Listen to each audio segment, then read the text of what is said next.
Karibu kwenye kitengo cha Sebule. Leo tukizungumza na mwenyekiti wa Safari Rugby kuhusiana na makuzi ya talanta na mipango ambayo anazidi kuimarisha ya kuhakikisha kwamba wachezaji wa raga wanafanya mambo jinsi ifaavyo ama jinsi ambavyo inafanyika katika mataifa ambayo yamejiendeleza katika mchezo wa rugby. Mimi ni Peter Pinches.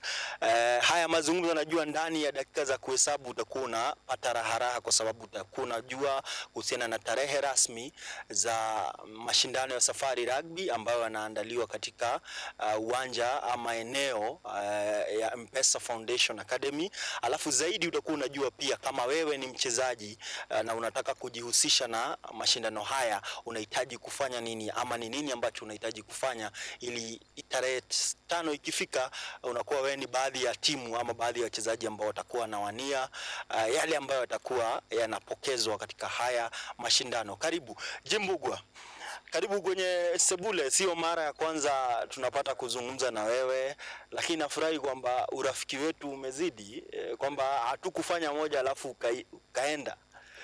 Sasa tunapata kupatana tena, alafu tunapatana tukikaribia michuano. Labda kwa mtu ambaye anatazama kwa mara ya kwanza, kwa kumkumbusha tu Safari Rugby ni kuhusu nini na labda initiative ambazo mko nazo.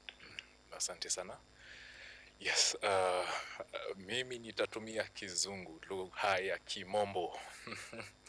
Yes, my name is Samuel Mbugo Githeri, as you've properly introduced me. I come from Safari Rugby. I chair the Central Region, and yes, we are announcing and launching our new product, the Safari GPS vest. Yes, we are going into the Maori Sevens tournament, even as we announced that to the general public. So yes, to answer your question about what Safari Rugby is about, we are just an organization that stands in the place and tries to make life a little bit better for the player. Yeah, we have other players in the sector, the Kenya Rugby Union, who is doing an amazing job with the rugby. We're just standing in the gap to see that at least we absorb a good number of our players and try to engage them in something more sustainable. Yeah. You talk about a new product or rather a new initiative. Labda tuzungumze pia kuhusu na zile ambazo mmefanya kwanza. Ndio mtu apate utambulisho. Nadhani kwamba ndio mara labda ya 3 ama ya 2 nasikia kuhusu the Maori 7. The last time I think nilisikia ilikuwa Thika. So before tuingie kwa the new product, let's talk about zile products ambazo mmekuwa mkifanya ama vitu ambazo mmekuwa mkifanya. Over the last years, we've been recruiting boys. Yeah, so we've been calling on 2 boys to come wakuja wacheze in our tournaments. But now, every participant, every person who plays in our tournaments, we always just take them through academic scholarships. So we've done this. This should be our 3rd year. Now, the first one, the Joshua Azikiwe Cup, we were targeting a number of 50 boys. We had about 1.5 mic that we had set aside to help us foresee that. So by mic ni unajua kuna watu wanasema alikuwa na mic hizo zote. Oh no 1.5 million, yeah. So we did a program with the 1.5, got a not so good of a number, so we decided to do the second one. I think now that should be the one in Umeskia that happened last year in Thika, the Derika Shiundu Cup. Yeah, so we also had that going on, and our target was bringing in 150 boys, where we wanted to accredit each and every person the opportunity to try and realize, life a little bit better using certain concepts that we found out we've kept constant. The player and the game could grow in the realization of quality time. Yeah, yes, within now ingenuity and bringing them together. Yes, so we did that. We were raising 4.5, which we did, gave the scholarship. Unfortunately, we didn't get the 150 boys. Again, other dynamics that you learn when you're doing something. A number not above 47 of the boys were successfully able to go through the program, leading us to now our first product. We've never launched a product. We've done tournaments to help us test our thesis for the last 2 years. So now this should be our first year when we are launching our first product. Thank you to our sponsors. Yes, so yes, we shall be launching our first product this year, which is the Safari Rugby Performance Vest that we want to give out for free for clubs to at least use, to see if we can actually end up having a situation where our rugby players are finding use and opportunities in the sport beyond just the 100 by 70 meter field. So yeah, that has been our walkthrough for the last 3 years. This should be our first product, but our third tournament. Yes. Oh, now I get it. So it's tournament, but then you use the tournament to launch a certain product, or the scholarship, and now the vest. Would you say, how successful would you say the previous events have been? On the scale of realization, I'd say 100%, because we've received support, big or small, which has been very sufficient to help us realize even the strides that you're trying to make. Because this year we are raising a figure 9 million to try and help us just fund the 300 boys and even the prototyping of the products that we intend to give for free to any person who registers for our tournaments.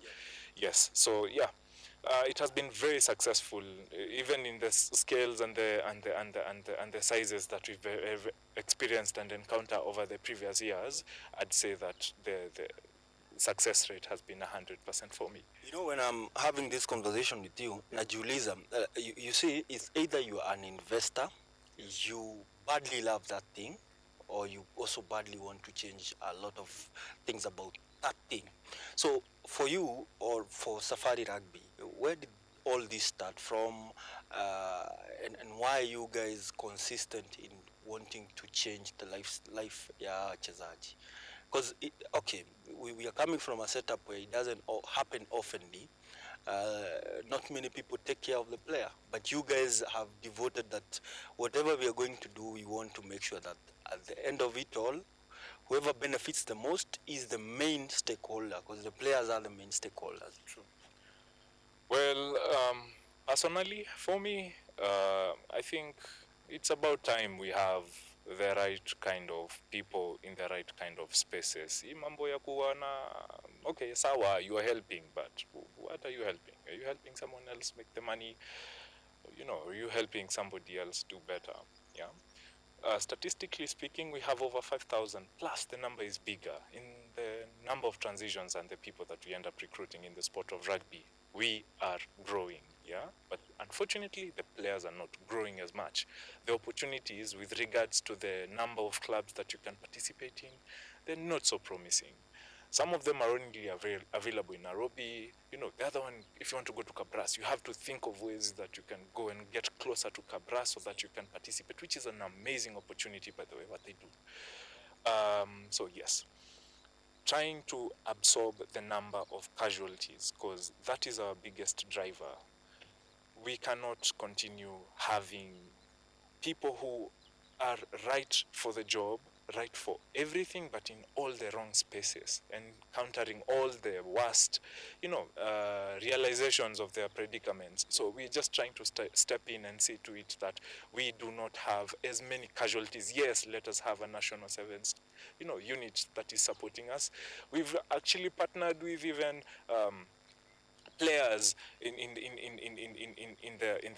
the space to see to it that at least we are trying to paint the right picture. Not everybody will get the opportunity to be among the 12 boys that get to transition and travel. Not everybody will get to be on the list of 23 players, but you're talking about the percentage is like 2.3% in a number 100%. So where do we take all these other boys? How do we use them? They are sons, they are brothers, they are fathers to kids. We need to just restore the honor of these players that are in the space. So that is my personal drive, is that at least now a wife, a mother, a daughter, a son, a brother can actually be able to say that with a lot of pride, they have a player in their family, so that at least we try to restore the honor and dignity of these boys, so that whenever we are doing something, we don't have to wait until it's too late. Yeah, mtu amepata injury, that's when you're trying to come up with certain things. No, we can try to do better.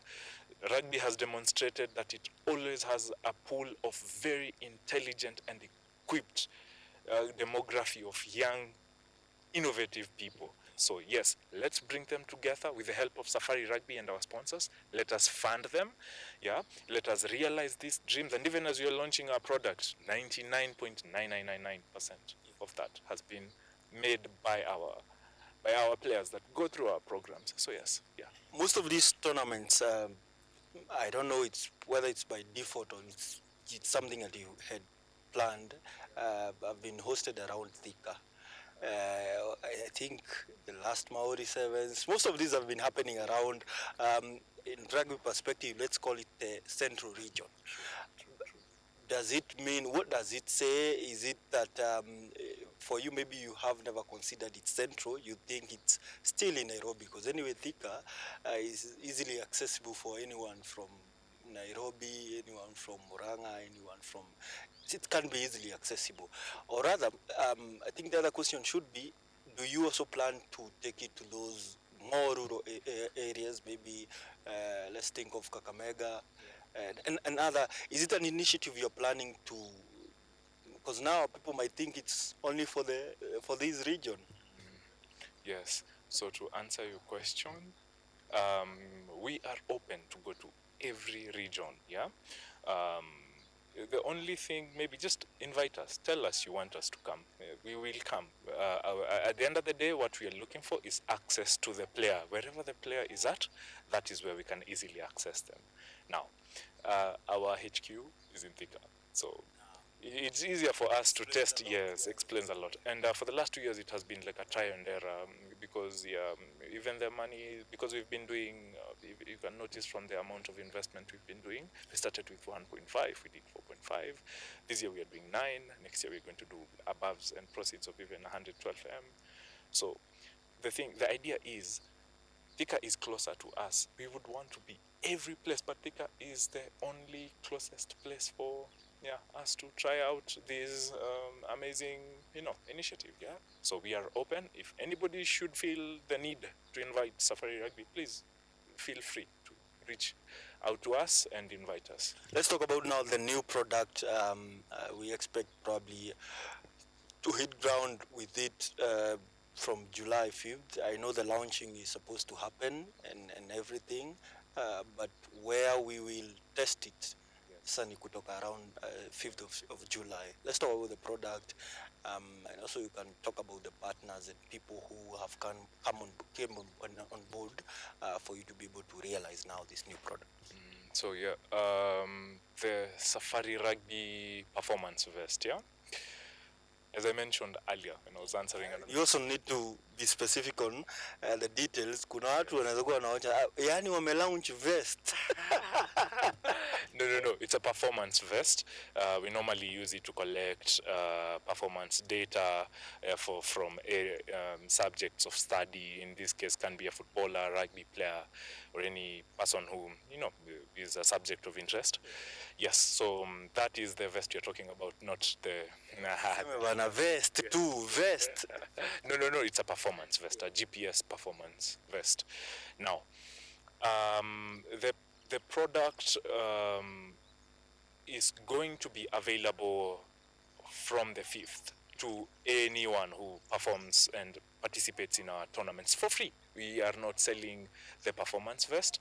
Yes, we have running costs where like a club would do 50 shillings for every vest whenever they want to enjoy certain privileges through our cloud. And so then maybe in those situations someone should be inclined to pay, but it should be free for anyone who just wants to procure the thing for free. Yes. And our partners this year, I think I can just run through them. Savannah GPT, they have been very, very instrumental. They are our biggest sponsor in the year. So the other partner is the stakeholder, the player. I just want to say thank you, boys, for just being consistent in realizing these initiatives that we put in place.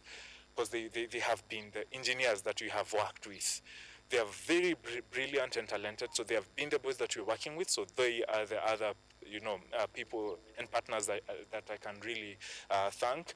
Yes, and I think the other one is my other very generous sponsor, Taraji Trust, who has been very, very supportive in helping me realize this vision and, just make life a little bit better for the rugby player.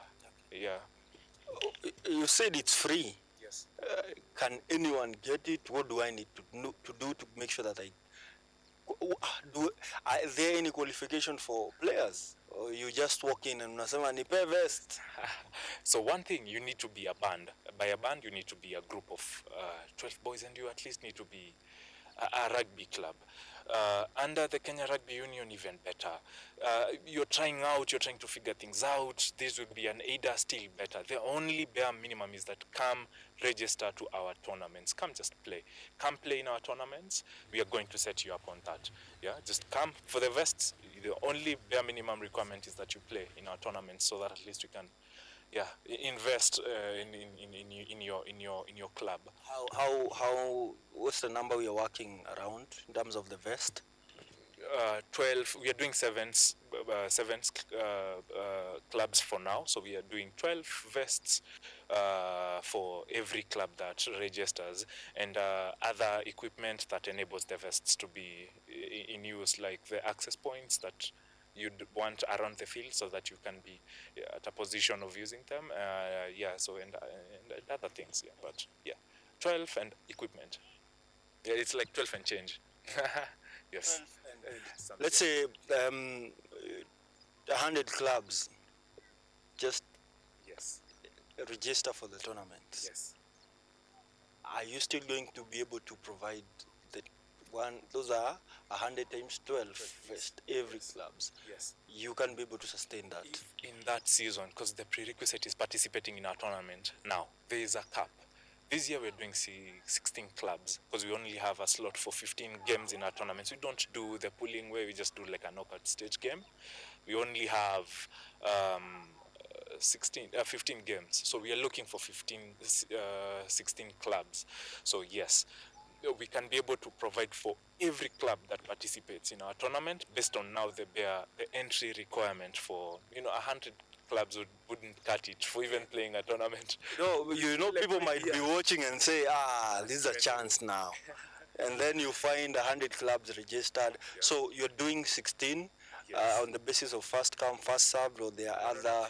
16 on the entry. We do not have a pool of who we'd prefer for them to be here. Anyone can register. The first 16 teams to apply. Register, Okay, yes. to register. You get the scholarship, and we proceed from there. Okay. Yeah. Let's talk about the Maori 7, where I think now everything in terms of the GPS vest and everything will kick off. Besides the vest, anything up for grab for teams that are going to participate? Yes, a lot. We have 9 million. Let me use the word itself. So the vest ziko kando, alafu the 9 million. Bana. So the 9 million, again, academic scholarship. We need to have the ability to rapid prototype within ourselves without really bending our back so much. Manufacturing in our country right now is not on anybody's side. Yeah. So yes, we are getting funded, but we cannot use the money, 60% of the funds, in just compliance. So we are looking for people who can help us bridge the gap. And this is where the opportunity was coming in. Everybody who participates in the tournament gets the academic scholarship. We go through, you're taught what we need you to make. So you make that, then we pay you. We're not even taking you to any attachment. We will employ every person who comes out of the program, because again, we want to be at a position, because now next year we are doing the Maori Sevens again. We are doubling the numbers. We shall do 600 boys, so that means that we need a bare minimum of 600 GPS vests. So now that is why we are doing this. So yes, please come as many as you can. I think let's talk. So an easier breakdown is 16 clubs Yes. who want to be part of the Maori 7 this year. you register on your platform. Yep. And the platform is Safari Rugby. .co.ke, which is going live this Saturday, I think at 4 p.m. So we shall be launching it at 4 p.m. as we are. So by the time this show is running, Yes. that will be live. Yeah. So once the 16 teams register, I don't know, sijadi si wanajua tuko hapa. Once you register, the 16 teams, Yeah. so you participate in a 2-day tournament. 1-day tournament. It's a 1-day tournament. Oh. It's a walk-in, walk-out, get your scholarship, get your vest. Let's move on. Let's try again another This is year. more of a knockout. It's a knockout game. 16 clubs, 15 games. Yeah. So come in if you, because we are trying to minimize the. No, I'm trying to now understand how you guys are going to know who is eligible for scholarship. Because you see, someone who is 34, for example, we still have rugby players who are 34 years.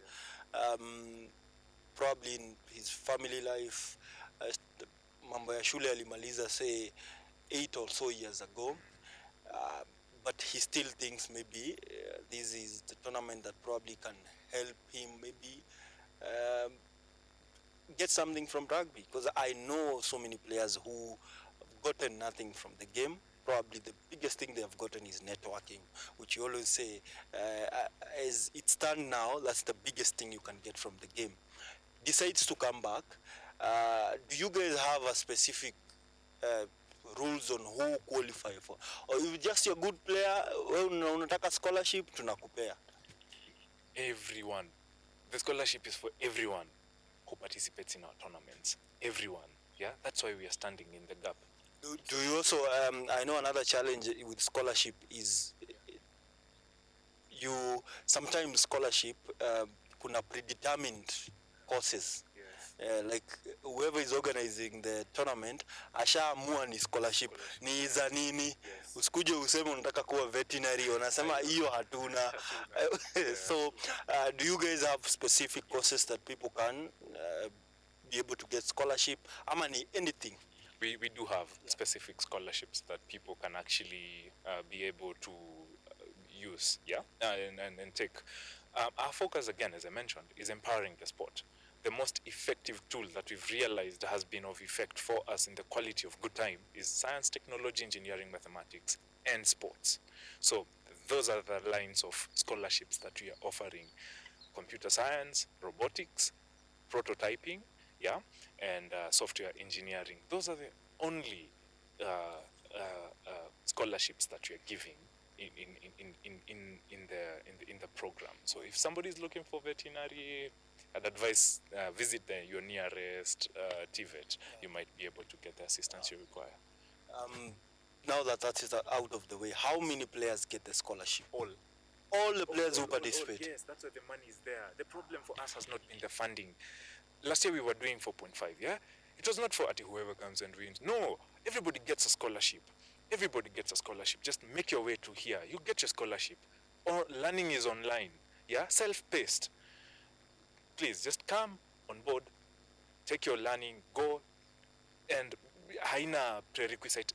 Everyone who participates gets the scholarship, but must be a player. Must be. Now the technical bench hakuna kitu mmewapangia, hao ni walete wachezaji. Patia shati.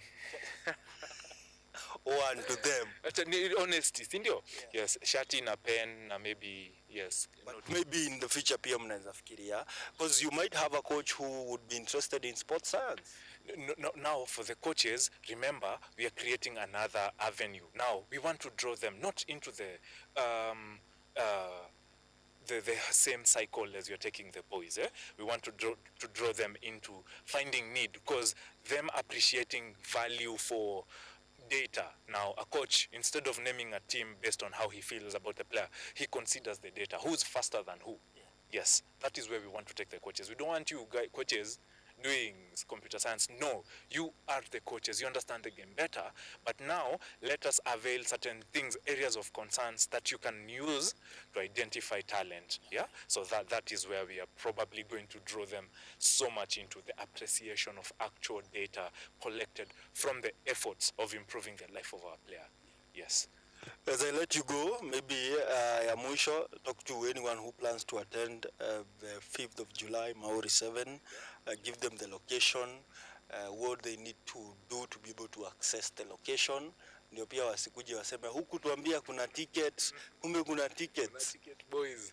Yes, so first I just want to welcome you all and say thank you for the support that you've given me and the boys over the 3 years as we've been running the tournament. Asante sana na washukuru. Besides that, you're very much welcomed for the Maori Sevens. The date will be 5th of July. That will be now on the 7th month. So yes, 5th of July. Kickoff is at 9. Game it's a one-day tournament. So by 4:30 we should be done with the games. You are very, very much welcome. For the tickets, the VIPs are going for 2,500. For the regular, they're only going for 500 bob. So yeah, everybody can afford. Yes, venue is M-Pesa Foundation. Please carry your ID. If you don't have your ID, carry your anything that can help us identify you. So we are recording today.